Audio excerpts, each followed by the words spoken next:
තිබෙන තත්ත්වය සහ සූදානම් පිළිබඳ දැනුවත් කිරීම සඳහා ඒ නිසා මේ මාධ්‍ය සාකච්ඡාවේ මූලික කොටස ආපදා කළමනාකරණ මධ්‍යස්ථානය සහ ඊට අදාළ කරන නිලධාරීන් මූලික වෙලා තමයි සිදු කෙරෙන්නේ. ඊට පසුව අපි ප්‍රතිපත්තින වශයෙන් ආණ්ඩුව වශයෙන් අරගෙන තිබෙන ක්‍රියාමාර්ග ජනාධිපතිතුමා සමග සාකච්ඡා කරලා අපි ඊළඟට ඉදිරිපත් කරන. ඒ නිසා මම ආරක්ෂක ලේකම්තුමාට ආරාධනා කරනවා ඔබතුමාලගේ පැත්තෙන් ආපදා කළමනාකරණය සම්බන්ධ කටයුතු ඊට අදාළ අනිත් නිලධාරීන් සම්බන්ධ කරගෙන සිදු කරන්න. අයිබෝන් සියලු දෙනාටම අද රටේ පවතින අයහපත් කාලගුණ තත්ත්වය පිළිබඳව තොරතුරු වාර්තා වීමත් සමගම ජනාධිපතිතුමාගේ උපදෙස් පරිදි ආපදා කළමනාකරණ කමිටුව වහා රැස් කර අවශ්‍ය සියලුම ක්‍රියාමාර්ග අප විසින් ගන්නා ලදී. ඒ අනුව ආපදා තත්ත්වයට පෙර මූලික සූදානම් කටයුතු ත්‍රිවිධ හමුදාව සහ ආපදා කළමනාකරණ ඒකකයේ මූලිකත්වයෙන් සිදු කරන ලදී. ආපදා තත්ත්වය ඇතිවීම සහ ත්‍රිවිධ හමුදාවේ මූලිකත්වයෙන් සියලු රාජ්‍ය යාන්ත්‍රණය සම්බන්ධ ආපදා සහන මුදවා ගැනීම සහ අවශ්‍ය සියලු ක්‍රියාමාර්ග මේ වෙනකොට ගනු ලබමින් තියෙනවා. ප්‍රාදේශීය ලේකම් කොට්ටාස මට්ටමින් සියලුම ආපදා සහන සේවා කණ්ඩායම් සමග සම්බන්ධව එසේ ආපදාවන්ට ලක් වූ පිරිස් හඳුනා ගනිමින් ඔවුන්ගේ මුදවා ගැනීම සඳහා ගුවනින් මෙන්ම බෝට්ටු මගින් කටයුතු කරමින් සිටිනවා. එමෙන්ම අවශ්‍ය සහන සැලසීම සඳහා දිස්ත්‍රික් ලේකම්වරුන් හට අවශ්‍ය ප්‍රතිපාදන සහ අවශ්‍ය සහයෝගය ආපදා කළමනාකරණ මධ්‍යස්ථානය මගින් හැම විටම ලබා දෙනු ලබනවා. ත්‍රිවිධ හමුදාව පොලිසිය සහ ආපදා සහන සේවා කණ්ඩායම් ආපදාවන්ට ලක් වූ ප්‍රදේශ වෙත මේ වන විටත් යොමු කර තියෙනවා. ඒ අනුව ප්‍රාදේශීය ලේකම්වරුන් මාර්ගයෙන් ග්‍රාම නිලධාරීන් විසින් ග්‍රාම නිලධාරී වසම් මට්ටමින් ආපදාවන්ට ලක් වූ පුද්ගලයන් හට ලබා දෙන උපදෙස් ඒ ආකාරයෙන්ම ක්‍රියාත්මක කිරීමට වග බලා ගන්නා මෙන් මහ ජනතාවගෙන් අප ඉල්ලා සිටිනවා. මේ වන විට ආරක්ෂක ස්ථාන වෙත යොමු කර සිටින සියලුම අයවලුන් එම ස්ථානවලම රැඳී සිටීමට කටයුතු කරන ලෙසත් ඔවුන්ට අත්‍යවශ්‍ය ආහාර ද්‍රව්‍ය සැපයීමට සියලුම කටයුතු සූදානම් කර තිබෙන බව මම මේ අවස්ථාවේ දන්වා තිබෙනවා. පහුගිය දවස් දෙක තුල මේ ආපදා තත්ත්වය මේ ලංකාවේ මම හිතන්නේ මෙවැනි දරුණු ආපදා තත්ත්වයක් ඇති වුණේ නැහැ මෑත කාලෙදිදී. නමුත් මේ ආපදා තත්ත්වයට අවශ්‍ය කරන පෙර සූදානම අප විසින් ගනු ලැබුවා. ඒ අනුව ගුවන් හමුදාවේ ගුවන් යාන, නාවික හමුදාවේ පිරිස් සහ ඒ බෝට්ටු සහ යුද හමුදාවේ පිරිස් ආපදා කළමනාකරණ මධ්‍යස්ථානය හරහා ප්‍රාදේශීය ලේකම්වරුන්, දිසාපතිවරුන් සම්බන්ධ කරගෙන අවශ්‍ය විදිහට ඒවා යොමු කරවීමට අපි පියවර ගත්තා. විශේෂයෙන්ම ගෙවුණු රාත්‍රිය පුරා අපි මුදා ගැනීමේ මෙහෙයුම් වල යෙදී සිටියා. ඒ අනුව විශාල ප්‍රමාණයක් අපිට මුදවා ගන්නට හැකි වුණා. තාමත් අපි ඒ උත්සාහය යෙදෙනවා. නමුත් මේ අයහපත් කාලගුණ තත්ත්වය ඉතා දරුණු ලෙස බලපානවා මේ මුදා ගැනීමේ මෙහෙයුම් වලට බාධා වෙමින්. නමුත් අපි ඒ තත්ත්වයන් ඉතා හොඳින් කළමනාකරණය කරගනිමින් මේ වන විට මුදා ගැනීමේ මෙහෙයුම් වලට ප්‍රමුඛත්වය දීලා අපි ඒ කටයුතු ත්‍රිවිධ හමුදාව මගින් සහ ආපදා කළමනාකරණ මධ්‍යස්ථානයේ සම්බන්ධීකරණය මගින් මේ වන විට අපි කරගෙන යනවා. ඒ අනුව ඒ සංඛ්‍යාත්මක දත්ත පිළිබඳව විග්‍රහයක් ත්‍රිවිධ හමුදාපතිවරුන් සහ ආපදා කළමනාකරණ මධ්‍යස්ථානයේ අධ්‍යක්ෂක ජෙනරාල් ඒත් එක්කම එහි අතිරේක ලේකම් ඉන්නවා. වැඩිදුර විස්තර එතුමන්ලා විසින් ඔබතුමාලාට දන්වනු ඇති. බොහොම ස්තුතියි.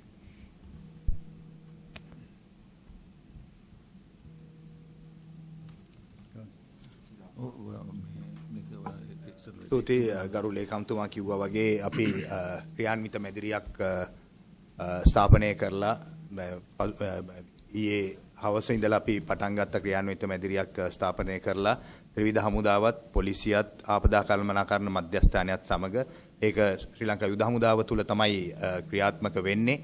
ඒකෙන් තමයි අපි ඔක්කොම විස්තර ලබාගෙන ඒට අමතරව අවශ්‍ය ඇසිස්ටන්ස් ලබා දෙන්නේ සියලුම පීඩාවට පත්වෙච්ච සියලුම රටවැසියන්ට. ඒකෙදී අපි ඕගොල්ලෝ දන්නවා අපේ ආරක්ෂක සේනා මූලස්ථාන තියෙනවා. ඒ ආරක්ෂක මූලස්ථානයක් ගත්තම ඒකට දිස්ත්‍රික්ක 4ක් හරි 5ක් හරි අයිති වෙනවා. එහා සමානව ආරක්ෂක මූලස්ථාන හැම එකටම අයිති වෙන දිස්ත්‍රික්ක වලට අපි මේ විදිහට පත් කරලා තියෙනවා. හැම කෝඩිනේටිං ඔෆිසර් කෙනෙක් ප්‍රාදේශීය ලේකම් එක්ක සම්බන්ධ වෙලා ඒ කළමනාකරණය එහෙම නැත්නම් යාන්ත්‍රණය හරියට ක්‍රියාත්මක කිරීමට දැනට අපි 20000ක් යුද හමුදාවෙන් පමණක් 20500ක් පමණ ට්‍රූප්ස් මේ බටපිරිසක් සහභාගී කරවලා තියෙනවා. ඍජුවම මෙම ආපදා තත්වයට මැදිහත් වෙච්ච පුද්ගලයන් බේරා ගැනීමටත් ඔවුන්ගේ ආහාර පාන සැකසීමට සහ ඒ සියලුම දේවල් කිරීමට ගරු ජනාධිපතිතුමත් සඳහන් කර ආකාරයට ඒ ආහාර සැපයීම පවා හමුදාවට බාර දීලා තියෙන. ඒක ත්‍රිවිධ හමුදාවෙම වෙනවා. ඒ ළඟ තියෙන කැම්ප් එක මොකද්ද?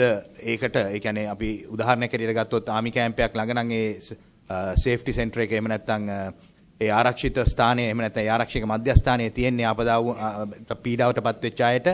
එතන යුද හමුදා කැම්පයක් නම් ඒක යුද හමුදාවෙනුත් නාවික හමුදාව පැත්තෙන් කැම්පයක් ළඟ තියෙනවා නම් ඒක නාවික හමුදාවත් ගුවන් හමුදාව පැත්තෙන් තියෙනවා නම් ගුවන් හමුදාවත් ඒක සහයෝගය ලබා දීමින් ඒ සියලුම ආපදාවටපත් වෙච්ච අයට අපි ආහාර ලබා දීමට කටයුතු කරමින් පවතිනවා. සමහර තැන්වලදී තාම සමහර තැන්වල ප්‍රාදේශීය ලේකම්ලව සම්බන්ධ කර ගැනීමේ හැකියාවක් නැති නිසා සමහර තැන්වල පොඩි අඩුපාඩු සිදු වෙලා තියෙනවා. නමුත් ඒක ඉදිරියේදී යථා තත්ත්වයටපත් වෙනවා. ඊට අමතරව නම්බර එහෙම නැත්නම් ක්ෂණික නම්බර 8ක් ලබා දීලා තියෙන ඕනෑම ආපදාවටපත් වෙච්ච අය එක්කෙනෙකුට ඒ 8 මාර්ගයෙන් මේ ආපදා අපේ මධ්‍යස්ථානයේ අමතන්න පුළුවන්. ඒගොල්ලන්ට වෙලා තියෙන පීඩාව හරි එහෙම නැත්නම් ඒගොල්ලන්ට අවශ්‍යතාවය අපිට දැනුම් දුන්නොත් අපි ඒ අවශ්‍යතාවයන් වලටත් ඇටෙන් වෙනවා. ඊට අමතරව දැනට අපි සංඛ්‍යාත්මක වශයෙන් බේරාගෙන තියෙනවා ආපදාවටපත් වෙච්ච අය අරගෙන ඇවිල්ලා තියෙනවා මේ සාහන සේවා ස්ථානවලට 3490ක් පමණ. ඒක දිස්ත්‍රික්ක වශයෙන් උත් ආපදාවටපත් වෙච්ච අය සියලුම දෙනා සංඛ්‍යාත්මක වශයෙන් ගත්තොත් 4766ක් පුද්ගල සංඛ්‍යාව හැටියටත් 5024ක් පවුල් හැටියටත් අපි දැන්ට මුදාගෙන ඒ ස්ථානවලට ගෙනල්ලා තියෙනවා. බොහොම ස්තුතියි.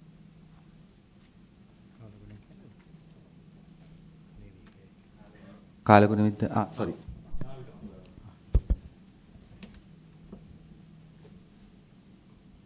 මේ අවස්ථාවේදී නාවික හමුදාවේ කාර්යභාරය ගැන වචන කීපයක් මම කතා කරොත් අපගේ සහන කණ්ඩායම් 141ක් මේ වෙනකොට සූදානම් කර තියෙනවා. එයින් මේ කතා කරන මොහොත වෙනකොට සහන කණ්ඩායම් 32ක් අපි රට පුරා ඒ රාජකාරියට යොදවා තියෙනවා. ඒ කියන්නේ ආසන්න වශයෙන් බටපිරිස් 100ක්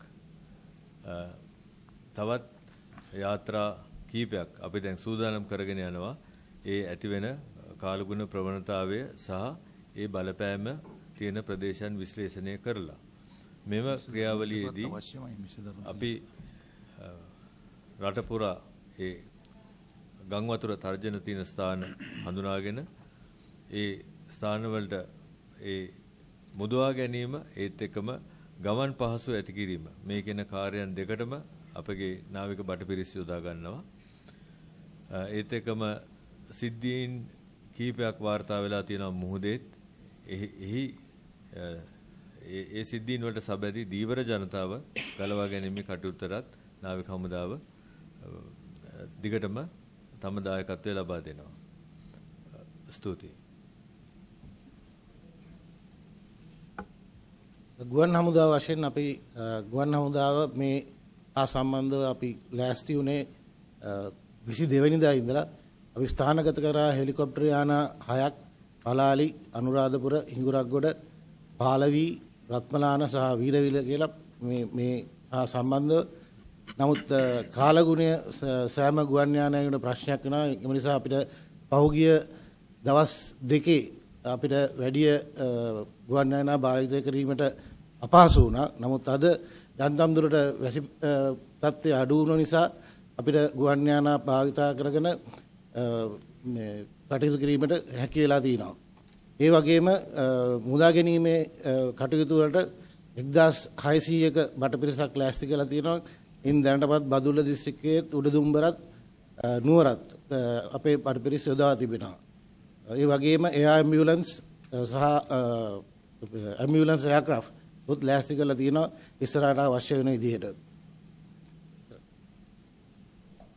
තව වැදගත් කාරණාවක් මතක් කරන්න ඕනේ මේ වන විට අපි ඉන්දියන් යුද නෞකාවේ තියෙන ගුවන් යානා භාවිත කරන්න තියෙන හැකියාව පිළිබඳ අපි ඉන්දිය මහා කොමසාරිස් කාර්යාලය සමගින් අපි සම්බන්ධ වෙලා තියෙනවා.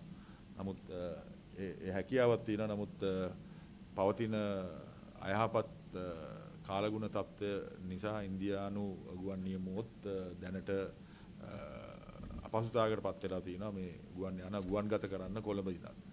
ඒත් එක්කම අද හැන්දෑවේ අපේ ලංකාවේ ඉන්න සියලුම මහා කොමසාරිස් සහ තානාපතිවරුන් හමු වෙනවා.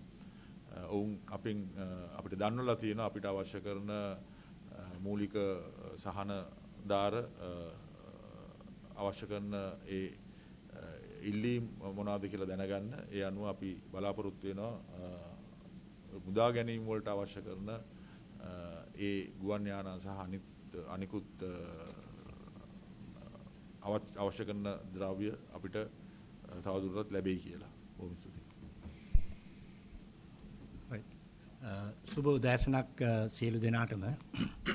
විශේෂයෙන්ම දිවයිනට බලපාපු සුලිකුණාටුව මේ වන විට තිරිකුණාමලේ ඉඳන් කිලෝමීටර් 40ක් ගොඩබිම දෙස, ඒ කියන්නේ නිරිත දිශාවෙන් තමයි දැනට ස්ථානගත වෙලා තියෙන්නේ මේ සුලිකුණාටුවේ අයිසෙක් කියන එක. එතකොට මේ තත්ත්වයටතේ දිවයින තුල තියෙන වර්ෂාපතනය තවදුරටත් පවතිනවා. හැබැයි ප්‍රමාණාත්මකව එක එක පළාත් වලට වෙනස් වෙනවා. එතකොට දැනට මේකේ ගමන් මාර්ගය ගත්තම උතුරු දිශාවට තමයි ගමන් කරන්නේ. දැන් ලෑන්ඩ් එකට ඇතුල් වෙලා තියෙන්නේ. ඒක ලෑන්ඩ් එක තුල උතුරු දිශාවට යනවා. හැබැයි වයඹට බරව. එතකොට මේ යන තත්ත්වයේ හේතු කොටගෙන දැනට අපේ විශ්ලේෂණ වල පෙන්වන්නේ උතුරු මැද වයඹ බස්නාහිර හා සබරගම පළාත්වල මිලිමීටර් 200 ඉක්මන වර්ෂාපතන අද දිනෙත් අපි බලාපොරොත්තු වෙනවා. ඊට අමතරව සාමාන්‍යයෙන් 150 මට්ටමේ වර්ෂාපතන ලැබීමේ හැකියාවක් තියෙන්නේ ගාල්ල මාතර.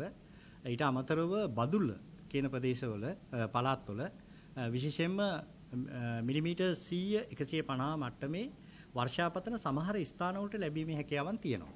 මේ වන විට පොතුවිල් එතකොට මඩකලපුව ඒ ආශ්‍රිතව තියෙන පළාත්වල වර්ෂාපතනයේ සාමාන්‍යයෙන් සුළු වශයෙන් තියෙන්නේ 50-75 මට්ටමේ වර්ෂාපතන තමයි තියෙන්නේ. හැබැයි මේ සුලිකුණාටුව දැන් දිවයින තුලට ඇතුල් වෙලා තියෙන්නේ. ඒක නිසා දිවයින තුල තියෙන සුළඟේ වේගය සෑම පළාතකම සුළඟේ වේගය පැයට කිලෝමීටර් 60-70 දක්වා ඉහළ යෑමේ තත්ත්වයන් තියෙනවා. සමහර අවස්ථාවලට මේක 80 දක්වා වුණත් ඉහළ යෑමේ තත්ත්වයන් තියෙනවා. අනෙක් කාරණේ තමයි අපි මේ වන විට දීවර හා නායක ප්‍රජාවට දැනුවත් කරලා තියෙනවා මේ දිවයින ආශ්‍රිතව මුහුදු සීමාව තුල දීවර කටයුතු වල යෙදීමෙන් වළකින්න කියලා. මොකද හේතුව දිවයින ආශ්‍රිත මුහුදු ප්‍රදේශවලත් සුළඟේ වේගය පැයට කිලෝමීටර් 60-70 දක්වා ඉහළ යෑමේ තත්ත්වයන් තියෙනවා. කඩින් කඩ වැසි තත්ත්වයන් නිර්මාණය වෙනවා. ඊළඟට අනිත් කාරණේ තමයි මේ මුහුදු රළ ඉහළ යෑම. ඒ කියන්නේ මීටර් 2ක් මීටර් 4ක් විතර ප්‍රමාණයකින් ඉහළ යන තත්ත්වයක් පෙන්눔 කරනවා. ඉතින් ඒක නිසා අද දිනෙත් අපි මේ දීවර ප්‍රජාවට දීවර හා නායක ප්‍රජාවට කියනවා දීවර හා නායක කටයුතු වල යෙදීමෙන් වළකින්න කියන. අනෙක් කාරණේ තමයි මේ පද්ධතිය දැන් ගමන් කරමින් පවතින්නේ උතුරු පැත්තට. එතකොට මේ පද්ධතියේ හෙට බලපෑම ගත්තොත් සාමාන්‍යයෙන් අපේ ලංකාවේ දකුණු පළාතට තියෙන වර්ෂාපතනයේ ප්‍රමාණාත්මකව ගොඩක් අඩු වෙනවා. හැබැයි 30 විතර වගේ එනකොට තමයි මේ පද්ධතිය දිවයිනේ උතුරු ප්‍රදේශය හරහා ඉන්දියන් වෙරළබඩ තීරයට ඇතුල් වීමට පෙන්눔 කරන්නේ. ඉතින් මේ தත්ත්වය තමයි දැනට අපේ කාලගුණ ගණනාවේකී தත්ත්වය. බොහොම ස්තුතියි. සුබෝදෑසනක් සියලුම දෙනාට. ඔබලා කවුරුත් දන්නවා මේ නොවැම්බර් මාසයේ මුල සිටම අපි කාලගුණ විද්‍යා දෙපාර්තමේන්තුව සමග ඉතා සමීපයෙන් කටයුතු කරමින් මේ தત્ත්වය අවබෝධ කරගෙන මීට සූදානම් වුණා. සාමාන්‍යයෙන් ආපදා කළමනාකරණ මධ්‍යස්ථානයේ කාර්යභාරය අනුව අපි මීට ප්‍රථම ඉඳන් මේ අවධානය පැමිණීමට ප්‍රථම ජනතාව දිස්ත්‍රික් වල ඉන්න අපේ නියෝජ්‍ය අධ්‍යක්ෂකතුන් මාර්ගයෙන් දැනුවත් කිරීම ආරම්භ කරලා තිබ්බා. අපි හඳුනාගෙන තිබ්බා ගම් වතුර උවදුරකට අයත් වෙන භූමි මොනවද? ඒ අනුව අපි සමහර දිස්ත්‍රික් වල සම්පූර්ණයෙන්ම ගම් වතුර තත්ත්ව පාලනය කරන්න පවා හැකි වෙලා තියෙනවා. විශේෂයෙන්ම ගම්පහ සහ මාතර උදාහරණයකට ගන්න පුළුවන්. ඉතින් ඒ වගේ ආපදා කළමනාකරණ මධ්‍යස්ථානයේ මේ අනතුරට ප්‍රථම ඉදම්ම අනතුරු හඳුනාගෙන ඒවා ජනතාව දැනුවත් කරලා ක්‍රියා කරමින් සිටියා. කෙසේ වෙතත් මේ 26 වෙනිදාගෙන් ආරම්භුණු තත්ත්වය අනුව අපි ත්‍රිවිධ හමුදාව සමග එක්ව ජනතාව මුදවා ගැනීමේ කටයුතු වලට ඔවුන්ට සහන සැලසීමේ කටයුතු වල යෙදුණා. නමුත් ඊයේ හවස සිට අද උදෑසන දක්වා කාලය තුල අපේ 117 දුරකථන ජාලයට ඔරොත්තු දෙන්නේ නැති ප්‍රමාණයට දුරකථන ඇමතුම් ලැබුණා. ඒ නිසා සමහර දුරකථන තත්ත්වයක් ලබා ගන්න බැරි වුණත් අපි ලබාගත්තු හැම පණිවිඩයකටම ත්‍රිවිධ හමුදාව සමග සම්බන්ධීකරණය කරමින් සොයා ගැනීම සහ මුදවා ගැනීම කණ්ඩායම් යොදවා ජනතාව මුදවා ගැනීම කටයුතු සිදු කරා. ඒ වගේම විශේෂයෙන්ම මේ මිනිසුන්ට මේ අවස්ථාවේ මම ජනතාව දැනුවත් කරන්න ඕන ආපදා කළමනාකරණ මධ්‍යස්ථානයේ හැටියට විශේෂයෙන්ම අපි දැක්කා ජනතාව තමන්ට මේ අවස්ථාවේ සුදුසු නොවන කාර්යයන් වල යෙදෙනවා. විශේෂයෙන්ම ඊයේ රාත්‍රිය පුරා මිනිස්සු ගමන් ගිහිල්ලා අනවශ්‍ය ගමන් ගිහිල්ලා සමහර විට මේ තත්ත්වය පිළිබඳ දැඩි අවධානයක් යොමු නොකර මේ තත්ත්වය ඉතා සැහැල්ලුවටගෙන ගමන් ගිහිල්ලා පාරවල් වල ගම් වතුරට කොටු වෙලා දුරකථන ඇමතුම් දෙන තත්ත්වයක් පවා උදා වෙලා තිබ්බා. ඒ නිසා මම දැනුවත් කරනවා ජනතාවට මේ වෙලාවේ ආරක්ෂිතව නිවෙස් වල රැඳී සිටින්න, නිවෙස් වලින් ඉවතට ගමන් කරන්න එපා කිසිම විශේෂ අවශ්‍යතාවයක් නැතුව. ඒ වගේම විශේෂයෙන්ම අපි දැක්ක සමාජ මාධ්‍ය ඔස්සේ නොයෙකුත් වැරදි තොරතුරු සමාජගත වෙමින් තියෙනවා. ඒ නිසා ජනතාව අනිවාර්යයෙන්ම සමාජ මාධ්‍ය භාවිතා කරනකොට ඒවා තෝරා බේරගෙන විශ්වාස කළ හැකි ආයතන වලින් නිකුත් කරන උපදෙස් පමණක් පිළිපදින්න.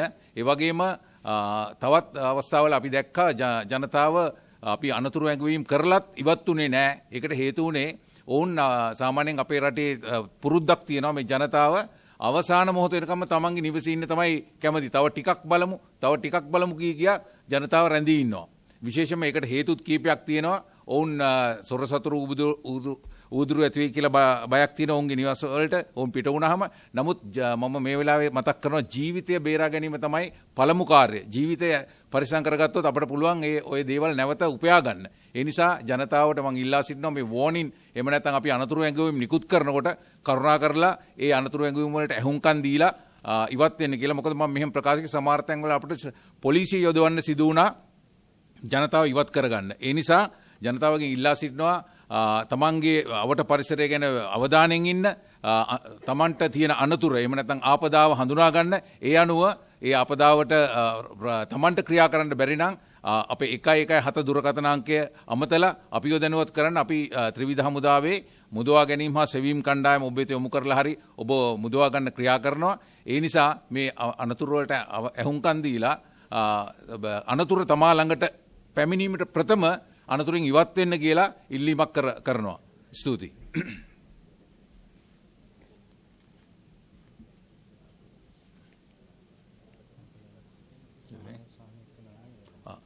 ඒ වගේම අපි විශේෂ සුරක්ෂිත මධ්‍යස්ථාන ඉදි කරලා තියෙනවා. සහන සේවා කටයුතු විශාල ප්‍රමාණයක් අපදා කළමනාකරණ අංශය මගින් සැලකිය යුතු පරිදි මුළු දියවීම ආවරණය වෙන පරිදි සැලසුම් කරලා තියෙනවා. ඒ ගැන ඔබව දැනුවත් කරන්න අපේ අතිරේක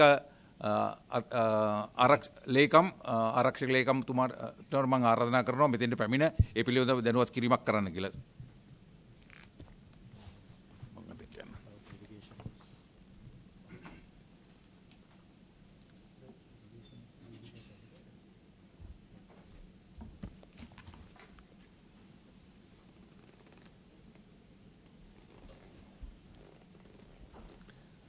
සුබ මධ්‍යක්ෂණ ප්‍රාර්ථනා කරන පළමුවීම සියලු දෙනාටම මේ ආපදා කාල පරිච්ඡේදය ආරම්භ වෙන්නේ මේ මාසයේ 21 වෙනිදා සිට අපි මේ විශේෂ ආපදා කාල පරිච්ඡේදය සටහන් තබනවා. ඒ අනුව මේ වෙනකොට දිස්ත්‍රික්ක 25ක ප්‍රාදේශීය ලේකම් කොට්ටාස 285ක පවුල් 44192ක් පීඩාවට පත් වෙලා තියෙනවා.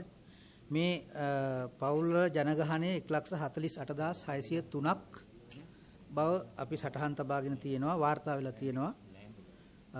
ඒ අය අතරින් සුරක්ෂිත මධ්‍යස්ථාන 195කට පවුල් 5024ක් ළඟා වෙලා තියෙනවා.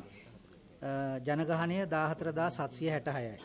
ඒකට මේ සුරක්ෂිත මධ්‍යස්ථාන වලට පැමිණි ජනතාවට අපි විශේෂයෙන්ම ආහාර වේල් 3ක් ලබා දෙනවා. පෝෂ්‍යදායක ආහාර වේල් 3ක් ලබා දෙනවා. ගැබිණි මව්වරුන්ට, කිරි දෙන මව්වරුන්ට සහ ලදරුවන්ට අපි ලබා දෙනවා කිරි වේල් 2ක් දවසකට. අනෙකුත් වැඩිහිටි සමාජිකයන්ට තේ වේල් 2ක් දෙනවා කෑම වේල් 3ට අමතරව. එතකොට මේ කාර්ය පහසු කර ගැනීමට අපිට දිසාපතිතුමන්ලා, ප්‍රාදේශීය ලේකම්තුමන්ලා සහ ග්‍රාමදාරීන්, ආපදා සහන සේවා නිලධාරීන් බිම් මට්ටමේ මේ සුරක්ෂිත මධ්‍යස්ථාන සම්බන්ධව කටයුතු කරනවා. එතකොට මේ සුරක්ෂිත මධ්‍යස්ථානට එන්න බැරි ගම් වතුරෙන් වට වුණ, කොට වුණ කවුරු හරි ඉන්නවනම් ඒ අයටත් අපේ චක්‍රලේඛානුව කන්න දෙන්න පුළුවන්. ඕනම කෙනෙකුට තමන්ගේ ජීවනෝපාය කරගන්න බැරි තත්ත්වයකටපත් වුණාම මේ චක්‍රලේඛ වලින් අපි උපදෙස් දීලා තියෙනවා පිසු ආහාර වේල් ලබා දෙන්න. ඒ වගේම පිසු ආහාර වේල් ලබා දෙන්න බැරි තැනක් තියෙනවා නම් ඒ අයට වීලි ආහාර මල්ලක් ලබා දෙන්න. එවැනි ආකාරයට ඒ අයගේ ආහාර අවශ්‍යතාවය සහ සෞඛ්‍ය සහ පෝෂණය ආරක්ෂා කිරීමට චක්‍රලේඛ මගේ උපදෙස් දීලා තියෙනවා. සෞඛ්‍ය සම්පන්න කටයුතු කිරීමටත් එක් පුද්ගලයෙක් වෙනින් රුපියල් 100ක මුදලක් දැනට වෙන් කළා තියෙනවා. නමුත් අපිට ගරු ජනාධිපතිතුමා උපදෙස් දුන්නා අවශ්‍යතාවයේ පරිදි මේ මුදල් ගැන නොසලකා ඊට වඩා වැඩි ප්‍රමාණයක් වුණත් දිස්ත්‍රික් සම්බන්ධීකරණ කමිටුවේ තීරණයක් අරගෙන ඕනම චක්‍රලයකට එහා යන වියදමක් කරන්නත් අද එතුමා අනුමැතියක් දුන්නා. ඒ අනුව කිසිම ආකාරයකට මේ පීඩාවට පත්වෙන ජනතාවට ආහාර හෝ සෞඛ්‍ය හෝ පෝෂණ ගැටලුවක් සිද්ධ වෙන්නේ නැහැ. ඒ සම්බන්ධව රෝහල් සහ සෞඛ්‍ය කාර්ය මණ්ඩල, මහජන සෞඛ්‍ය පරීක්ෂකවරු සහ මහජන සෞඛ්‍ය හෙද නිලධාරීතුමිය අපිත් එක්ක සම්බන්ධ වෙලා ආරක්ෂිත සුරක්ෂිත මධ්‍යස්ථාන සෞඛ්‍ය සම්පන්නව ගෙනියන්න කටයුතු කරන්න උදව් කරනවා. එතනින් එහාට අපිට වාර්තා වෙනවා පූර්ණ වශයෙන් නිවාස 42ක් මේ වෙනකොට හානියටපත් වෙලා තියෙනවා. ඒ වගේම අර්ධ වශයෙන් නිවාස 2810ක් මේ වෙනකොට විනාශ වෙලා තියෙනවා. මේ විනාශ වෙන එක නිවාසයක් සඳහා ගම් වතුරෙන් හෝ නායයන් වලින් හෝ සුලි සුළඟ හෝ ගස් කඩා වැටීම නිසා විනාශයටපත් වෙන එක නිවාසයක් සඳහා ලක්ෂ 25ක මුදලක් වෙන් කරනවා හානි පූර්ණය කරගන්න. පූර්ණ වශයෙන් හානි නිවාස 42කට ලක්ෂ 25ක් බැගින් දෙනවා. අර්ධ වශයෙන් හානි වෙච්ච නිවාසවල ඒ හානිය ප්‍රතිපූර්ණය කරලා දෙන්න දිසාපතිතුමන්ලා, ප්‍රාදේශීයකන්තුමන්ලා හරහා අපි ඇස්තමේන්තු කළ කඩිනමින් කටයුතු කරනවා. ඒ කාර්යයේදී ශ්‍රී ලංකා යුද හමුදාවේ කාර්මික නිලධාරීන්ගේ සහයෝගයත් අපිට ලබා දෙන්න ඊයේ දිනේ අපි එකඟතාවයකට පැමිණුණා.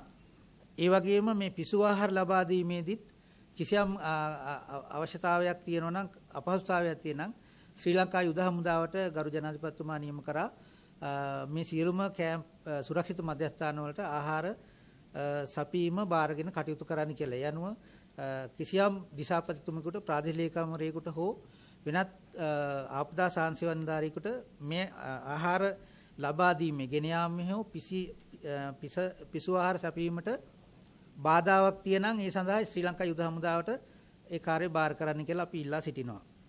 බොහොම ස්තුතියි.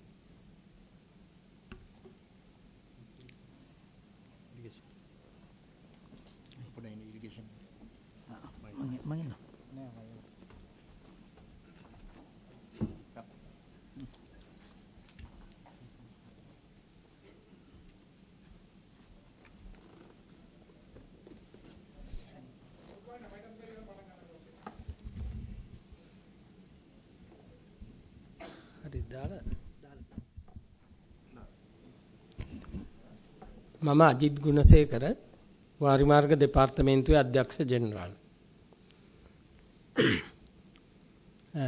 වාරිමාර්ග දෙපාර්තමේන්තුව යටතේ තියෙන වැව් ගත්තාම ඒ වයින් වැව් මහා පරිමාණ ජලාශ 50කට වැඩි ප්‍රමාණයක් වාන් දානවා මේ වෙනකොට.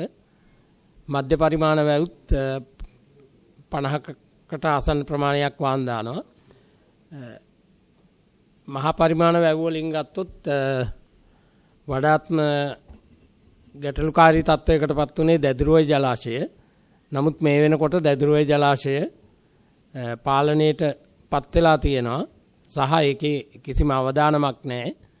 නමුත් මේ වෙනකොටත් තප්පරයට ගණාඩි ලක්ෂයක වගේ ප්‍රමාණයක් වාන් දානවා. ඒ හේතුව හින්දා පාදෙනිය අනුරාධපුර මාර්ගය සම්පූර්ණයෙන්ම යට වෙලා තියෙනවා. ඒ ප්‍රදේශයට කවුරුත් යෑම සුදුසු නැහැ. ඊට පස්සේ අනුරාධපුරයේ තියෙන වැව් ගත්තාම නාච්චදුව වැව සහ අනෙක් වැව් වාන් දානවා. ඒකින්ද අනුරාධපුර නගරය ආශ්‍රිතව යට වෙලා තියෙනවා. පුත්තලම ගත්තොත් පුත්තලමේ තියෙන ඉංගිරිමිටිය සහ තබ්බෝව කියන වැව් දෙක වාන් දානවා. ඒකින්ද පුත්තලම අනුරාධපුර මාර්ගයේ යට වෙලා තියෙනවා. සහ පුත්තලමේ ප්‍රදේශය තනිකරම ජලයෙන් යට වෙලා මේ ළඟා වෙන්න බැරි ප්‍රදේශ හඳුනාගෙන තියෙනවා. ඊට අමතරව දැදුරුවය ජලාශයේ වාන් දැමීම හේතුවෙන් පල්ලෙහා තියෙන වැව් පිටාර මට්ටමට පැමිණ තියෙනවා. ඒ හේතුවෙන් බොහෝ දුරට හලාවත නගරය ජලයෙන් යට වෙන්න ගොඩක් ඉඩ තියෙනවා. අනුරාධපුරයේ අනික් තව යාන්වය ගංගාව ගත්තොත් යාන්වය ජලාශය වාන් දානවා. මම මේ වාන් දානවා කියන්නේ ටිකක් වැඩිපුර ප්‍රමාණයකින් වාන් දාන ඒවා. සාමාන්‍යයෙන් තප්පරයට ගණාඩි 20000ට වඩා වැඩියෙන් වාන් දාන ඒවා තමයි වාන් දානවා කියලා කියන්නේ. එතකොට යාන්වය ජලාශයේ වාන් දැමීම හේතුවෙන් යාන්වය ජලාශයේ පදවිය මේ දෙකම වාන් දානවා. එතකොට හොරව්පතාන කැපිතිගොල්ලෑව පදවි ශ්‍රීපුර ඒ ප්‍රදේශ ජලයෙන් යට වෙලා තියෙනවා. ඊට අමතරව සේනානායක සමුද්‍රය ගත්තොත් අපි වාන් අරින්න නැතුව වැව තියාගෙන ඉන්නවා. මේ වෙනකොට සුළු ප්‍රමාණයක් වාන් දානවා. අපි හෙට වගේ වෙනකොට වාන් ටිකක් අරින්න බලාපොරොත්තු වෙනවා. හේතුව මේ ගල්ඔය ගඟ සම්පූර්ණයෙන්ම ජලයෙන් පිරීලා තියෙන්නේ. අපි වාන් ඇරියොත් තව ටිකක් වැඩිපුර කුඹුරු හානියටපත් වෙන හින්දා මේ වැස්ස පොඩ්ඩක් අඩු වෙනකල් බලලා හෙට වගේ වාන් අරින්න සිද්ධ වෙනවා සේනානායක සමුද්‍රයේ. ඊට අමතරව කැලණි ගඟ ගත්තොත් අවිස්සවෙල්ලේ තියෙන ජලමාපකයේ ප්‍රමාණය අනුව 2016 ගම් වතුරට වඩා වැඩි ප්‍රමාණයක ගම් වතුරක් කොළඹට හෙට රාත්‍රියේ හෝ ඒ ආසන්න කාලයේදී ඇති වෙයි කියලා බලාපොරොත්තු වෙනවා. ඒක බොහෝ දුරට මේ වෙනස් වෙන එකක් නෑ. මේ ඒ 2016 ගම් වතුර මට්ටමට වඩා වැඩි වෙයි කියලා හිතන්න පුළුවන් කැලණි ගඟේ. එතකොට අර කොළඹ පදිංචි අයගේ මේ අධ්‍යාපන සහතික වාහන ඒ වගේ අයින් කරගන්න පුළුවන් දේවල්වත් ඉවත් කරගන්න එක හොඳයි. ඊට අමතරව ගින්ගඟ ජලය වැඩි වෙන්න පුළුවන්. නිල්වලා ගඟේ නම් එහෙම ගැටලුවක් නැහැ. වෙහෙරගල සහ ඒ කියන්නේ මැණික් ගඟ ආශ්‍රිතව තියෙන වෙහෙරගල සහ ලුණුගම් වෙහෙර ජලාශ වාන් දානවා. ඒකෙත් වාන් දානවා. නමුත් ගැටලුවක් නැහැ. මම හිතන්නේ ප්‍රධාන වශයෙන් කිව යුත්තේ ඒවා තමයි පුත්තලම තබ්බෝව ඉංගිරිමිටිය සහ දැදුරුවේ ජලාශය ඊටමත්ම දැඩි ප්‍රමාණ වලින් වාන් දානවා. බරපතල දීපල හානි පල්ලෙහා ද්‍රෝණියේ ඉන්න අයට සිද්ධ වෙලා තියෙනවා. එච්චරයි. බොහොම ස්තුතියි.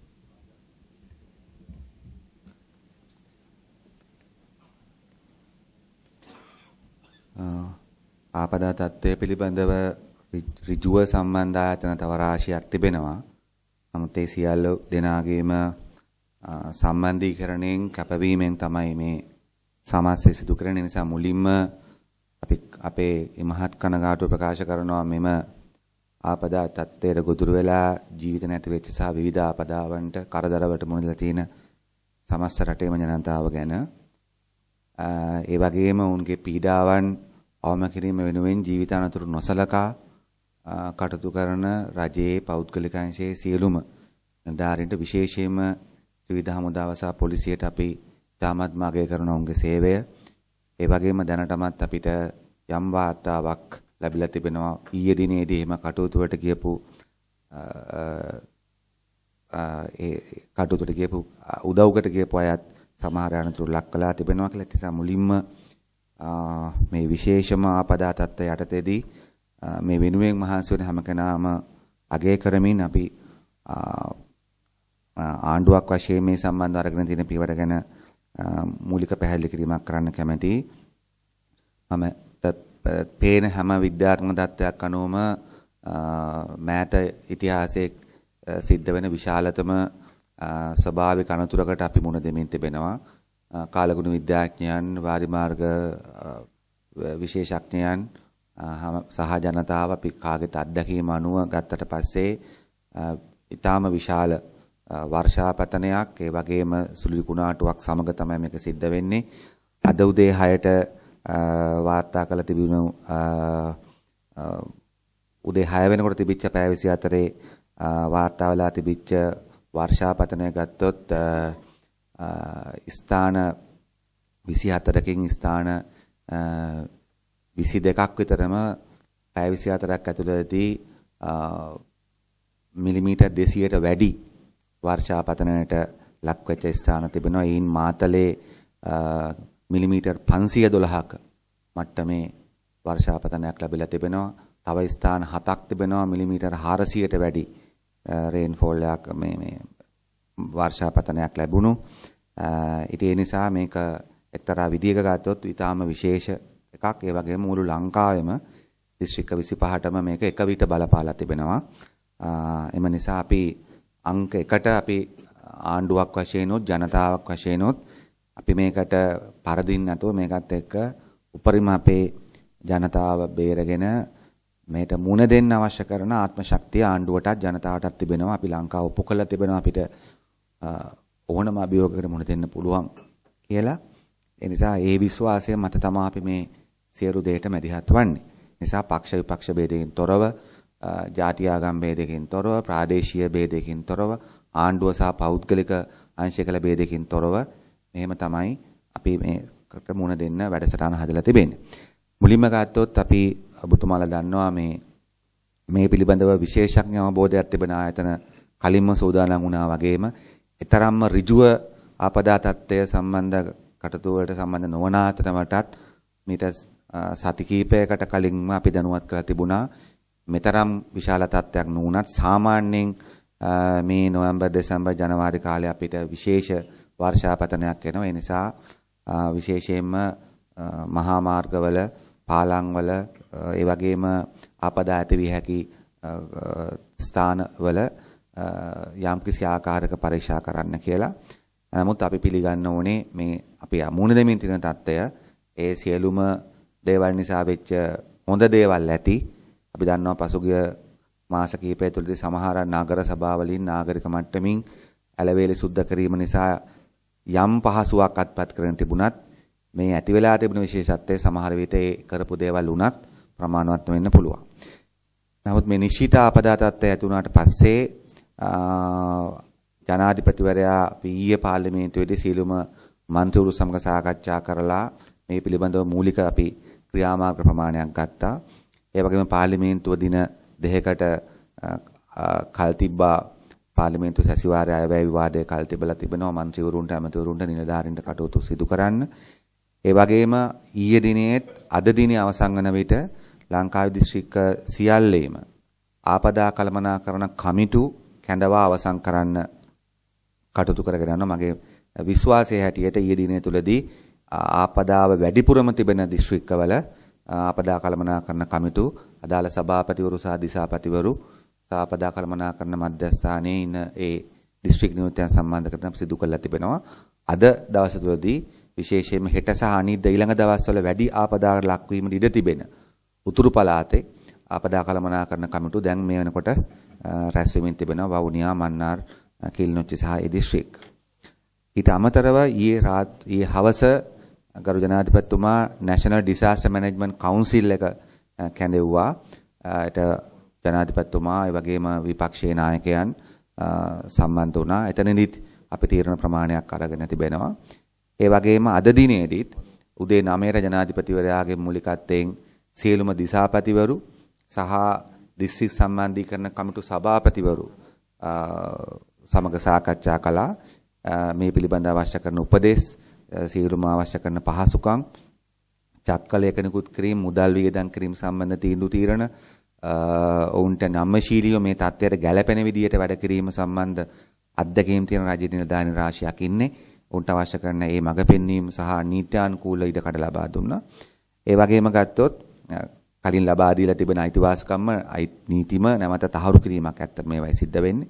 ඒකම අද උදේ 10ට ජනාධිපතිතුමාගේ මූලිකත්වයෙන් සියලුම විපක්ෂයේ නායකයන් මුණ ගැහුණා. විපක්ෂ නායක සජිත් ප්‍රේමදාස මහතා ඇතුළු විපක්ෂයේ සියලුම മന്ത്രിවරු, විපක්ෂ නායකයන්, පක්ෂවල සියලුම മന്ത്രിවරු සම්බන්ධ වුණා. ගරු අගමැතිතුමියත් ආණ්ඩුව නියෝජනය කරමින් තවත් ඇමතුරු සහ හමුදා ප්‍රධානීන් ඇතුළු නිලධාරීන්. එතෙන්දිත් අපි මේ පිළිබඳව ඒ විපක්ෂයේ නායකයන් ඉදිරිපත් කරපු ඉල්ලීම් වලට ජනාධිපතිවරයා පැත්තෙනුත් තිබෙන තත්ත්වය පැහැදිලි කරලා අවශ්‍ය පියවර අරගෙන තිබෙන වගේම පොදුවේ විශේෂයෙන් මේ සඳහා ආපදා කළමනාකරණ කටයුතු වලට විශාල මැදිහත් වීමක් ත්‍රිවිධ හමුදා සිදු කරන නිසා එම විශේෂ දුරකථන අංක ප්‍රමාණයකුත් එම මන්ත්‍රීවරුන්ටත් පොදු ජනතාවටත් ලබා දෙන්න තීරණය ගත්තා. ඒ වගේම මෙතනදී තවත් විපක්ෂයේ මන්ත්‍රී ඉල්ලා සිටියා හැකිනම් හදිසි නීතිය ප්‍රකාශ කර හදිසි ආපදා තත්ත්වය ප්‍රකාශයටපත් කරන්න කියලා හදිසි නීතිය ප්‍රකාශයටපත් කරන්න කියලා තියෙන පිළිබඳව ජනාධිපතිවරයා ඉදිරියේදී සෙලෙක්ට් අරගෙන කටයුතු කරයි කියලා අපි බලාපොරොත්තු වෙනවා. ඒ වගේම තමයි මේක විශේෂ අභියෝගයක් නිසා අද ආරක්ෂක ලේකම්තුමා කිව්වා වගේ විදේශ තානාපතිවරුන් මුණ ගැහිලා අවශ්‍ය සහායන් ඔවුන්ගෙන් ලබා ගන්න අපි බලාපොරොත්තු වෙනවා. ඒ වගේම තමයි පුද්ගලික අංශේ තාම අපි රජයේ තමයි නිවාඩු දීලා තිබෙන්නේ. නමුත් ඒකෙන් කිසිම බාධාවක් නැහැ සේවාවලට. මොකද මීට පෙර සිටම අමාත්‍යාංශ ලේකම්වලුන්ට සහ දෙපාර්තමේන්තු ප්‍රධානීන්ට බලයක් තිබෙනවා. අත්‍යවශ්‍ය සේවාවන් සඳහා තමන්ගේ දෙපාර්තමේන්තු නිලධාරීන් කැඳවීමට බලය තිබෙනවා. ජනාධිපතිවරයා සියලුම දෙපාර්තමේන්තු අත්‍යවශ්‍ය සේවාවන් වශයෙන් අවශ්‍ය වන ඒවා මේ ගැසට් කිරීමක් ඉදිරියේදී සිදු කරાવી. නමුත් ඊට පෙර ඊයේ දිනේදීම දෙපාර්තමේන්තු ප්‍රධානීන් මෙට ඍජුව සම්බන්ධ අයට උපදෙස් දීලා තිබෙනවා කටයුතු කරන්න කියලා. අද ඒ නිලධාරීන් අනුව කටයුතු කරනවා. ඒ නිසා සමහරු ප්‍රශ්න කළා තිබුණා මේ මොනවාද මේ ආණ්ඩුවේ රාජ්‍ය පරිපාලනේ නැත්තම් ආණ්ඩුවේ කටයුතු වෙයි නිවාඩු දෙන්නේ කියලා. මොකද ඊටාම විශාල ව්‍යසනයක් යටතේදී ඊටාම අත්‍යවශ්‍ය සේවාවන් පමණක් ඉතුරු කරගෙන අනිකුත් ජන කොටස් ඒ ගෙවල් වල ආරක්ෂිතව ඉන්න තියෙන එක තමයි අවශ්‍ය වෙන්නේ. මිනිස්සු වැඩිපුර පාරණයට වඩා මිනිස්සු වැඩි ප්‍රමාණයක් ආරක්ෂිතව ඉන්න එකයි වැදගත් වෙන්නේ. ඒ නිසා තමයි ඒක කරේ. නැතුව ඒක කිසිම ආකාරයකින් මේ සාහන සේවා කටයුතු වලට කිසිදු ආකාරයක බලපෑමක් නැහැ. ලංකාවට එන පළවෙනි ස්වභාවික ඛේදවාචකය මේක නෙමෙයි. මේ සම්බන්ධව විශාල පුහුණුවක් නිලධාරීන්ට නීතිමය වශයෙන් තිබෙනවා. ඉතින් මේකෙදී සමහරු දැනගෙන නොදන්න ලෙස කටයුතු කරනවා. සමහරු නොදන්න කමට මේවා ගැන කම්පා වෙනවා. නමුත් අත්‍යවශ්‍ය සේවා මේ රජයේ නිවාඩු ලබා දුන්නේ ආරක්ෂාව සහ ප්‍රධාන වශයෙන්ම ආරක්ෂාව වෙනුවෙන් ඒක සාහන සේවාවට විශේෂ බලපෑමක් ඇතිවලා නැත්නම් පහසුවක් කළා තිබෙනවා. ඒ වගේම ඒ නිසා අපි මේ ආකාරයට මූලික සංවිධානමය කටයුතු සකස් කරන් තිබෙනවා. ඒ වගේම තමයි දැනට තිබෙන ප්‍රධානම ගැටලුවක් තමයි විශේෂයෙන්ම මෙතන නිලධාරීන්ගේ පැහැදිලි කළා එකක් තමයි මේ අවතැන් වූ අය මුදාගන්නේ කොහොමද කියන එක සහ විශේෂම දේ තමයි මේ ආණ්ඩුවෙන් ගන්නා වූ තීන්දුව තීරණ ග්‍රාම නිලධාරීතුමා දක්වා පහළට යන්නේ කෙසේද කියන එක. දැනට බිලියන් 32කට ආසන්න මුදලක් ආපදා කටයුතු වෙනුවෙන් වෙන් කර තිබෙනවා. ඒ නිසා පාර්ලිමේන්තුවට ගිහිල්ලා අමතර පරිපූර්ණක ඇසමෙන්තුවක්වත් අපිට ඉදිරිපත් කරන්න අවශ්‍ය නැහැ. මේ මුදල් ප්‍රමාණවත්. ඒ වගේම ඊට ඒ මුදල් නිසි පරිදි සුදුසු පරිදි ගැටලුවකින් තොරව පාවිච්චි කරන්න. දිසාපතිලට බලය දීලා තිබෙන ඒ සම්බන්ධ චක්‍රලේඛ සමහර ඒවා නිකුත් කරලා තිබෙනවා. ඒ වගේම අවශ්‍ය අලුත්ෙන් තවත් අවශ්‍ය ඒවා අද දිනේදී නිකුත් කරනවා.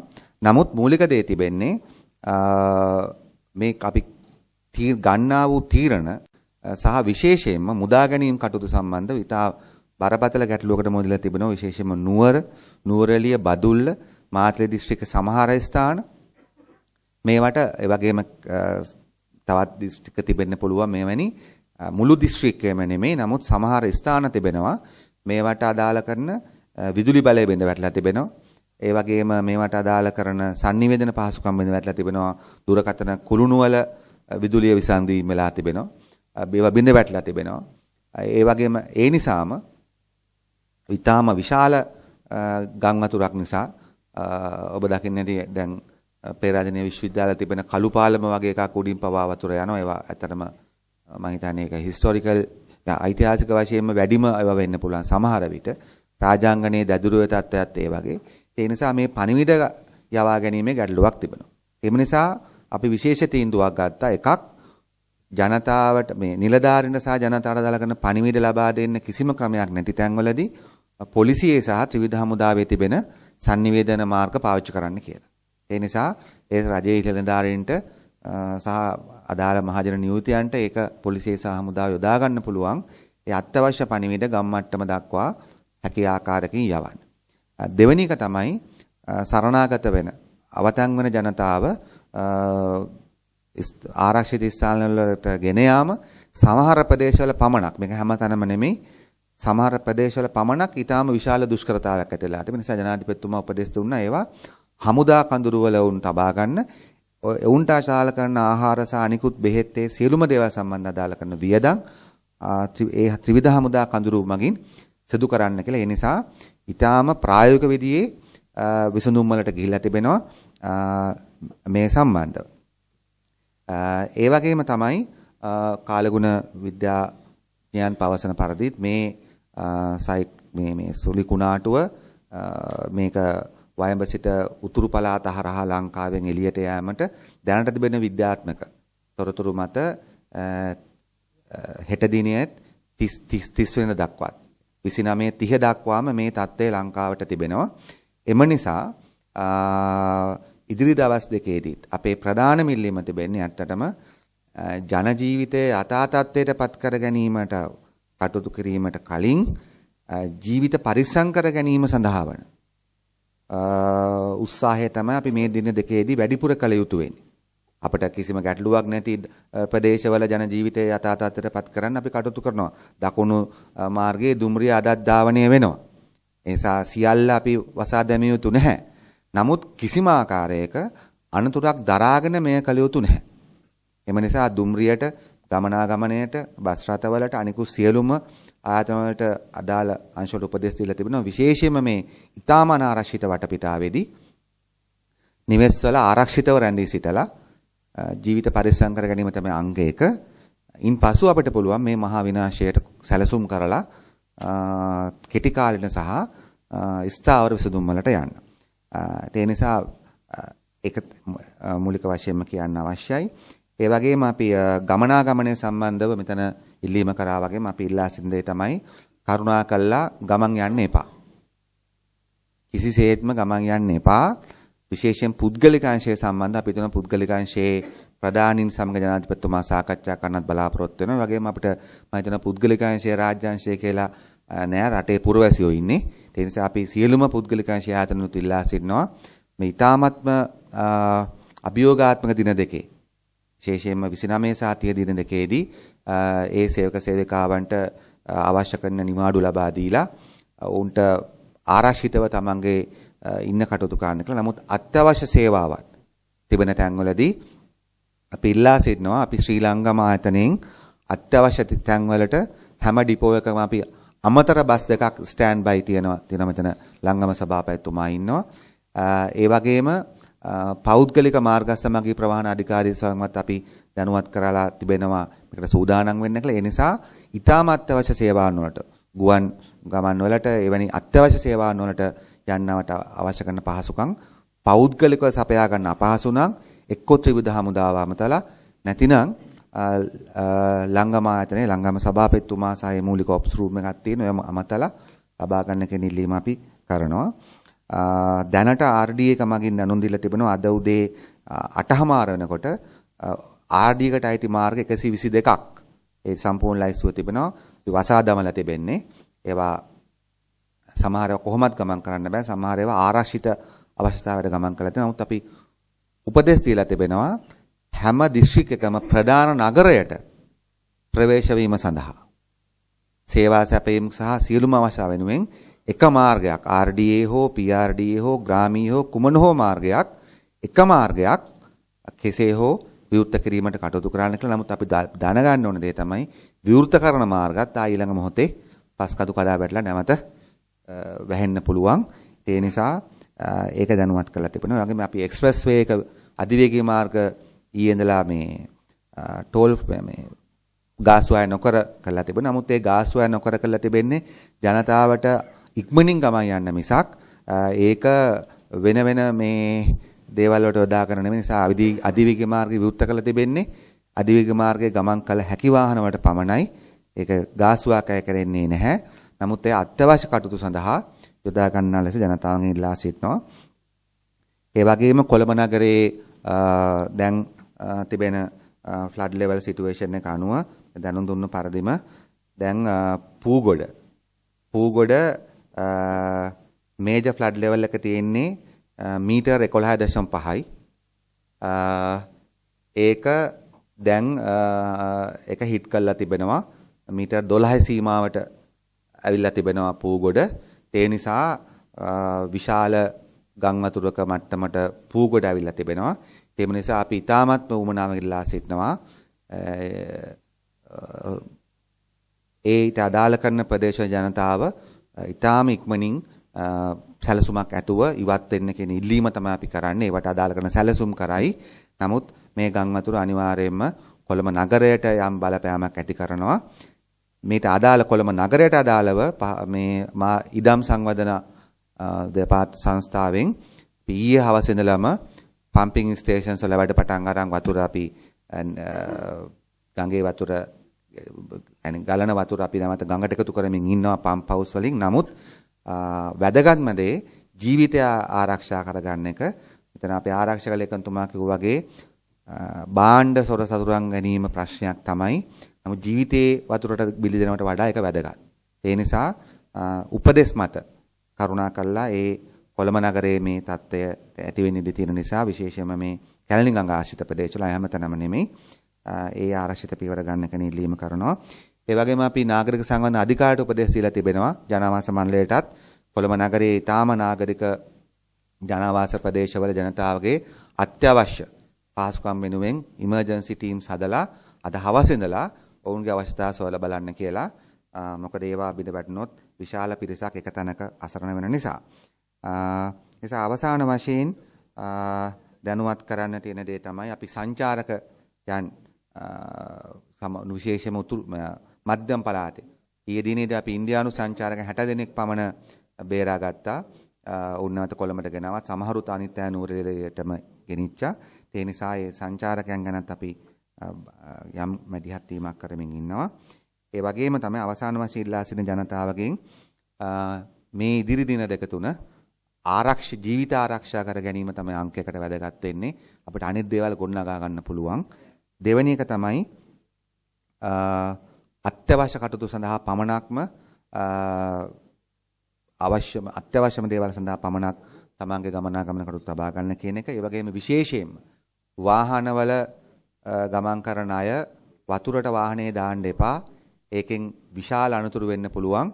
ඒ නිසා ඛේදවාචකයන් කීපයක් කළා තිබෙනවා. සා වතුරට වාහනේ දාන්න එපා. ඒක විශේෂම තත්ත්වයක් අපිට තේරෙන තත්ත්වයක් නෙමෙයි අවංකවම ගත්තොත් සාමාන්‍ය කෙනෙක්ට. ඒ නිසා කිසිම හේතුවක් නිසා වාහන වතුරට දාන්න නැතුව ගලන වතුරට විශේෂයෙන්ම සහාර පොන්ඩ් වගේ වෙලා තියෙන එකතු වෙලා තියෙන තැන් වලටත් එහෙම තමයි. ඒ වගේම ජනතාවට ආහාර ලබා දීම සම්බන්ධව ආණ්ඩුවෙන් වැඩසටහනක් හදලා තිබෙනවා. ඒ වගේම ජනාධිපතිතුමාද කතා කරා විපක්ෂීය පක්ෂ නායකනුත් කිව්වා ඔවුන්ගේ පක්ෂවලනොත් යම් යම් මැදිහත් වීම ජනතාවට සහන ලබා දීමට කටයුතු කරනවා කියලා. ඒ නිසා අපි ආණ්ඩුවක් වශයෙන් කටයුතු කරනවා. ඒ වගේම ස්වේච්ඡා සංවිධාන වලට මේක සම්බන්ධ වෙන්න අවස්ථාව ලබා ගන්න පුළුවන් ලබා දීලා තියෙනවා කොහොමත්.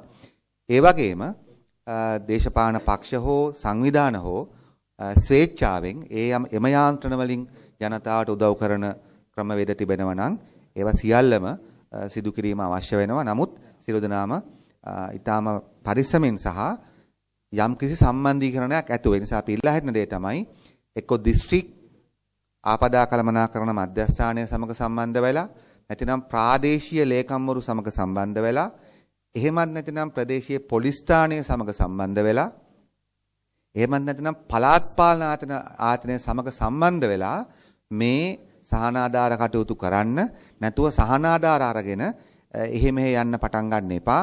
ඒක විසිනුත් අතිවිශාල අනතුරු ඇති වෙන්න පුළුවන්. අනවශ්‍ය කරදර ඇති වෙන්න පුළුවන්.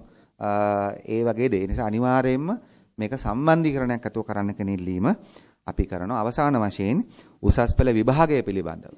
එය දැනට ගරු අගමැතිතුමිය අධ්‍යාපන ඇමතිතුමිය විසින් දැනුම් දීලා තිබෙනවා. ඒක කල් දාලා තිබෙනවා දින කිහිපයකට. අද හවස් වරේදී වුන් නැවත සාකච්ඡා කළා. ඉදිරියේදී උසස් පෙළ විභාගයට සිදු කරන්නේ කුමක්ද කියන එක පිළිබඳව හෙට දවස තුලදී හෙට දිනේදී බොහෝ විට උදේවරුවේදී ජනතාව සහ සිසුවියන් දැනුවත් කරાવી. එතකන් ඒ ආරක්ෂිතව ඒ ප්‍රශ්න පත්‍ර සහ අනිකුත් දේවල් ආරක්ෂිතව තබා ගැනීමට අවශ්‍ය කරන පියවර දැනටම සකස් කරලා තිබෙනවා. එම නිසා මෙන්න මේ කරුණු ප්‍රමාණය තමයි අපිට ප්‍රධාන වශයෙන්ම දැනුවත් කරන්න තිබෙන්නේ. එම නිසා මේක විශේෂ අභියෝගාත්මක තැනක්. ඒ අභියෝගයට මුහුණ දෙන්න අපි ආණ්ඩුවක් වගේම විපක්ෂීය දේශපාලන පක්ෂ සහ රටක් වශයෙන් අපිටම ශක්තිය තිබෙනවා. අපේ මුහුණ දීලා මේ ව්‍යසනයෙන් රට සහ ජනතාවත් ගලවා ගන්න අවශ්‍ය කරන කටයුතු කරනවා කියන සාතිකය ලබා දෙන්නේ. ඒ නිසා අපි මාධ්‍ය සාකච්ඡාවේ මූලික වශයෙන් අපේ අදහස් දැක්වීම අවසන් කරනවා. ඔබතුමාලට අවශ්‍යතාවයක් තිබෙනවා නම් තාම කෙටියෙන් යම්කිසි ප්‍රශ්නයක් දෙයක් විමසන්න. විශේෂයෙන්ම සෞඛ්‍ය තත්ත්වය ගැන හරි රෝහල් වල තත්ත්වය ගැන හරි වෙන අවශ්‍ය දෙයක් ගැන තාම කෙටියෙන් ප්‍රශ්න අහලා අවසන් කරන්න කියලා ඉල්ලා සිටිනවා.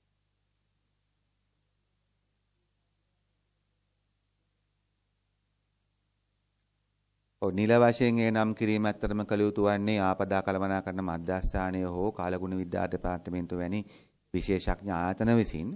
නමුත් මම හිතන්නේ බැලූ බැලමටත් සියලුම දත්ත අනුවත් මේක අපේ රටේ මෙතෙක් සිදු නොවෙච්ච මට්ටමේ සුවිශාල ස්වභාවික ව්‍යසනයක්.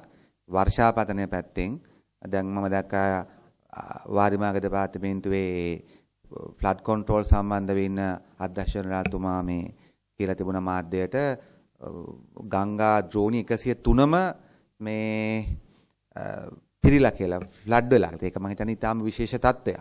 ඒ වගේම මිලිමීටර 400ට වැඩියේ වර්ෂාවක් පැය 24 ලැබෙනකොට එක තැන් ගණනාවකට එක විශේෂ තත්ත්වයක්. ස්ථාන මැනපු ස්ථාන 20 ගණනකින් 20ක්ම මිලිමීටර 200ට වැඩියේ වැහසක් කියන්නේ විශේෂ තත්ත්වයක්. ඒ වගේම මේ ඔබතුමාලා මේ ඇප් වලින් බැලුවා නම් එහෙම මේ ප්‍රස්තාර ඇත්තටම සාමාන්‍යයෙන් මෙහෙම යන්නේ. නමුත් සමහර ප්‍රස්තාර තියෙනවා මෙහෙම යන්නේ. ෆ්ලයිට් ඒ නිසා ඊටාම විශේෂ තත්ත්වයක්. ඒකට සූදානම් වෙලා තිබෙන ප්‍රමාණයකුත් තිබුණා. නිසා අවම යම්කිසි බේරීමක් වෙච්ච තැන් ඇති. නමුත් විශේෂ තත්ත්වයක්. ඒක නිල වශයෙන් ඩික්ලෙයාර් කරනවද නැද්ද කියන එක ගැන මම හිතන්නේ මේ විශේෂඥයන් තමයි තීන්දුව කළ යුතු වෙන්නේ.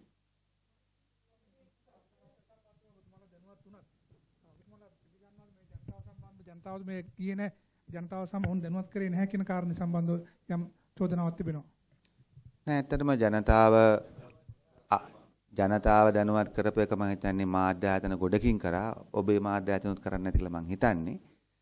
නමුත් ජනතාව දැනුවත් කරාට මේ ව්‍යසනයේ විශාලත්වය, මේ ව්‍යසනයේ අත්දැකීම විශාල එකක්. එම නිසා දැනුවත් වූ පළියටම මේකෙන් ගැලවෙන්න බැරි වෙච්ච ජනතාවක් ඉන්නවා. ඒකෙන් යම් සුදු කොටසක් තමයි අර අපේ අධ්‍යක්ෂකතුමා කිව්වා වගේ මේ කිව්වත් යන්නේ නැති කට්ටිය. අතිවිශාල පිරිසක් යන්න කැමැත්තෙන් ඉන්නවා.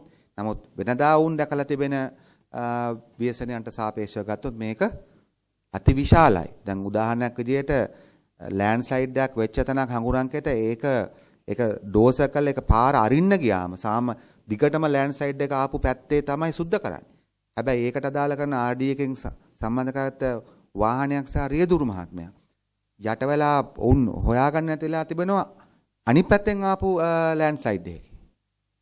ඒ නිසා මම මේ කියන්නේ අර දැනුවත් කරාට ඒකෙන් ගැලවිච්ච විශාල ප්‍රමාණයක් ඇති. නමුත් ඒ වගේම මේක විශාලත්වයේ විසින් ව්‍යසනයේ ගැඹුරුභාවය විසින් මම හිතන්නේ සමහර දේවල් අපිට වළක්ව ගන්න බැරිලා තිබෙනවා. ඒ වගේම විශේෂම කියන්න කැමති අපි තාම ඉන්නේ ව්‍යසනයේ ඊ타මත්ම බරපතල තැන. මේක ඉවර වෙලා නැහැ. මේක බොහෝ විට තව වැඩි වෙන්න පැත්තට තමයි ඉඩ තිබෙන්නේ. ඒ නිසා මේක පොඩ්ඩක් සැහැල්ලුවෙන් ගත යුතු දෙයක් නෙමෙයි.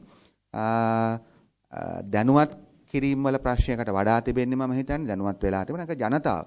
ගඟයින් ඉන්න මිනිස්සු විතර, කන්දේ ඉන්න මිනිස්සු විතර ඔය ගැන කන්සර්න් නැහැ වෙන කවුරුවක්. ඒගොල්ලෝ දන්නවා ඒක. ඒගොල්ලෝ හොඳටම දන්නවා. ඒක භූවිද්‍යාඥයන්ට වඩා මම හිතන්නේ උන් දන්නවා ඔවුන්ගේ ජීවිතවල තියෙන වටිනාකම. නමුත් මේක විශාල අනතුරක්. ඉතින් විශේෂ තත්ත්වයක්.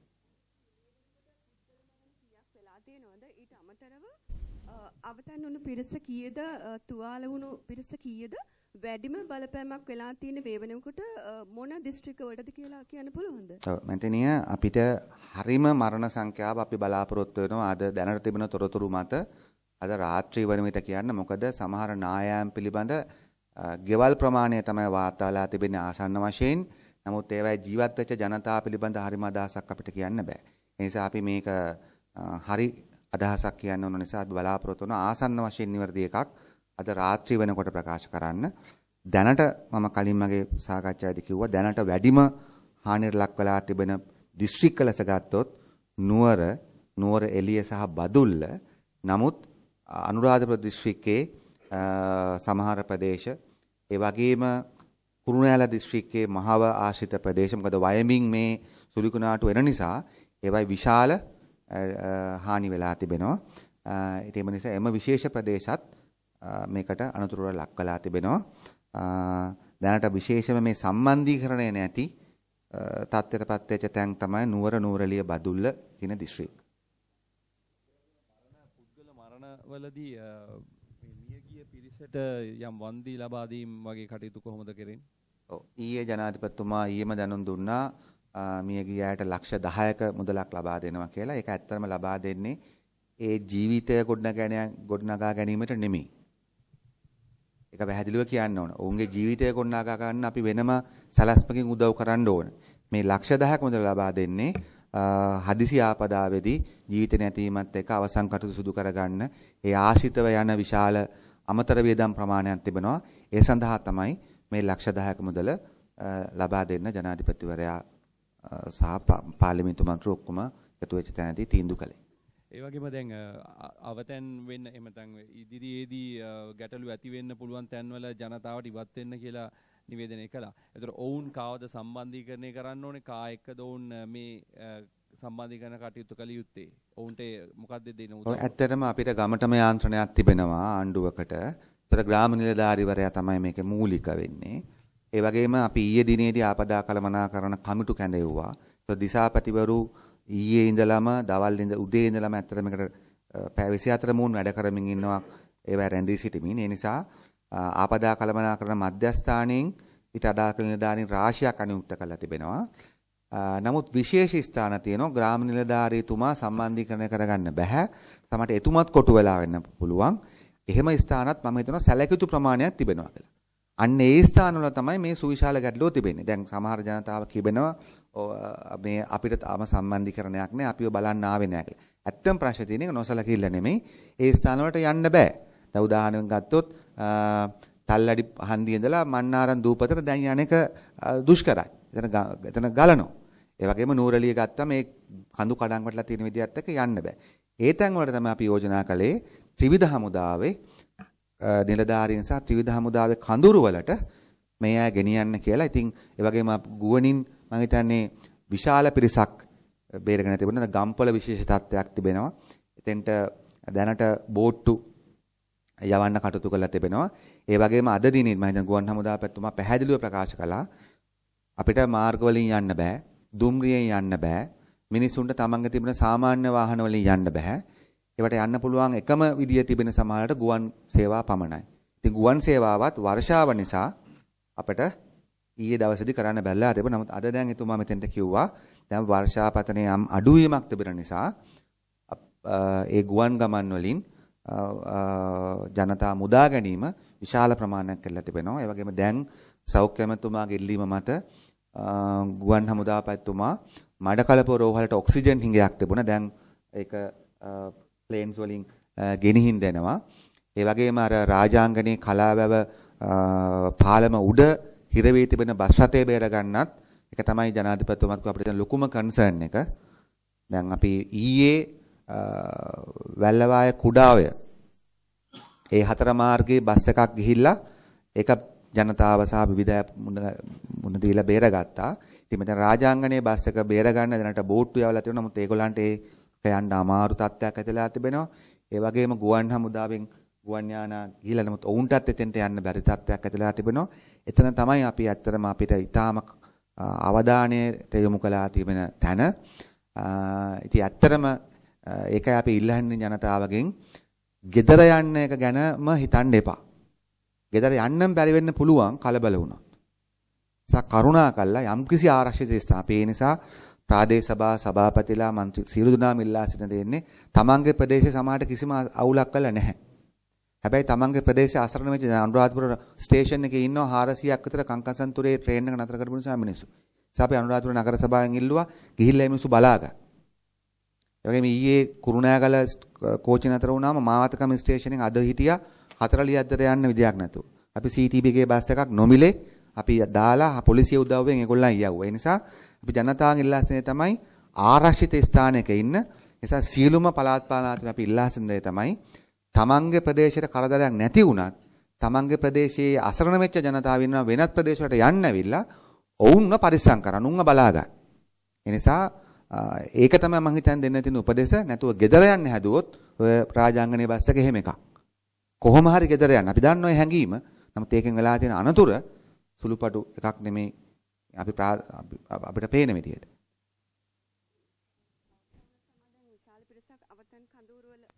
විශාල පිරිසක් අවතන් කඳුරුවල ඉන්නවා. එතකොට ඒ පිරිසට අවශ්‍ය සෞඛ්‍ය ආරක්ෂිතමය තත්ත්වය කොයි ආකාරයෙන්ද ලබා දෙන්න පුළුවන්. එතකොට ඊට අමතරව උන්ට සනීප ආරක්ෂාව ලබා දීමේදී ගැටලුකාරී තත්ත්වයක් ඇති වෙනවා. ඒ සඳහා කොයි ආකාරයෙන්ද කටයුතු කරන්නේ සෞඛ්‍ය ඇමතුමනි?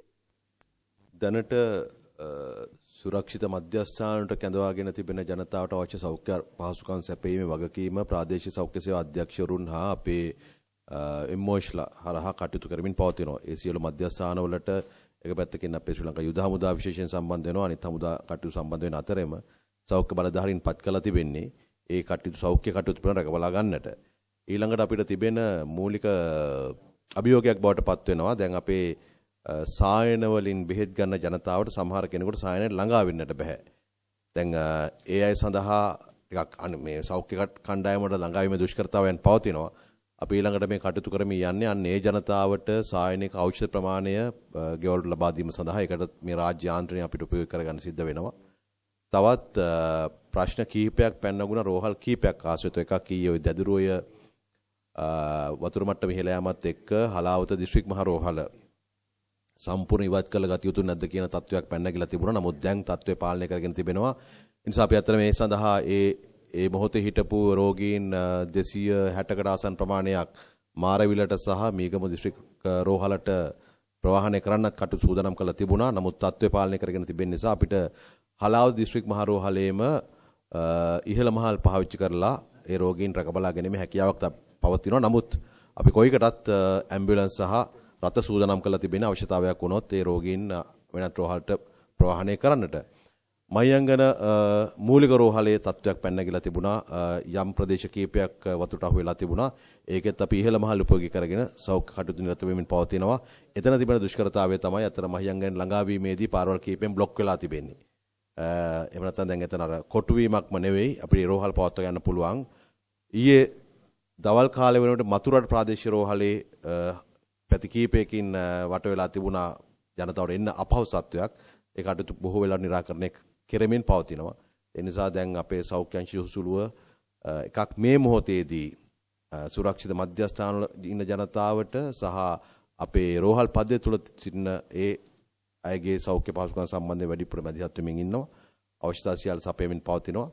ඊළඟ පියවරේ තමයි අත්‍තරම අපිට දැන් ඊළඟ සෞඛ්‍යමය අභියෝගයක් එනවා මේ ජලයේ යම් ප්‍රමාණයකට බැස ගියාට පස්සේ එන බෝන් රෝග වළක්වා ගැනීම සඳහා ඒ සම්බන්ධව දැන් මූලික පියවර යන අවශ්‍ය කරන උපදෙස් ප්‍රාදේශීය සෞඛ්‍ය සේවා අධ්‍යක්ෂවරුන් සහ අපේ සෞඛ්‍ය නිලධාරීන්ට ලබා දීලා පවතින්නේ ඒ කණ්ඩායම කටයුතු කරමින් ඉන්න බව කියන්නට පුළුවන්.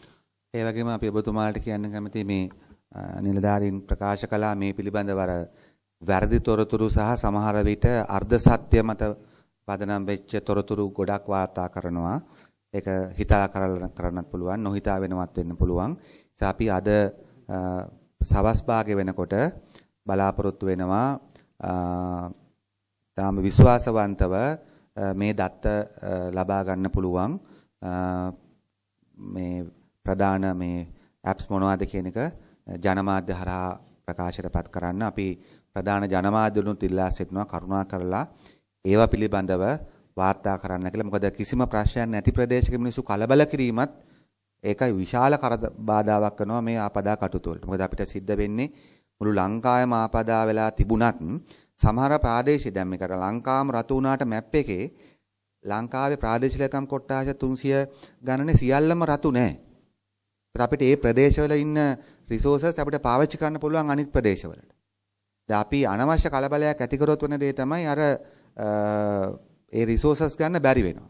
මොකද අපි කරන එක චූටි දෙයින් විශාල පිරිසක් අසරණ වෙන්න පුළුවන්. ඒ නිසා අපි ජනමාධ්‍ය වලින් ඉල්ලා සිටිනවා කරුණා කළා ඔබතුමාලගේ මාධ්‍ය ආයතන වලින් දෙන ප්‍රවෘත්ති වගේම මේ රිලයබල් ඒ ආයතන වලින් දෙන තොරතුරුත් හැම විටම සම්බන්ධ කරන් ඒ වගේම ඔබතුමාලා යම්කිසි විශේෂ දෙයක් හොයාගෙන කියනවනම් කරුණා කළා අපි ඉල්ලා සිටිනවා. මේක ජාතික ව්‍යසනයක් වෙමින් තිබෙන නිසා කරුණා කළා අපදා කළමනාකරන මධ්‍යස්ථානය හෝ දිසාපතිවරයෙක් හෝ නැත්නම් ඒ ආයතන ප්‍රධානියෙක් සම්බන්ධ කරගෙන ඒක තහවුරු කරගෙනම එම මේ ප්‍රවෘත්ති ලබා දෙන්න කියලා ඉල්ලා සිටිනවා. ඉතින් නැවත වතාවක් වාරිමාර්ග දෙපාර්තමේන්තුවෙන් ඉල්ලා සිටින දේ තමයි කැලණිගඟේ ජල මට්ටමේ ප්‍රශ්නය ටිකක් බරපතලයි.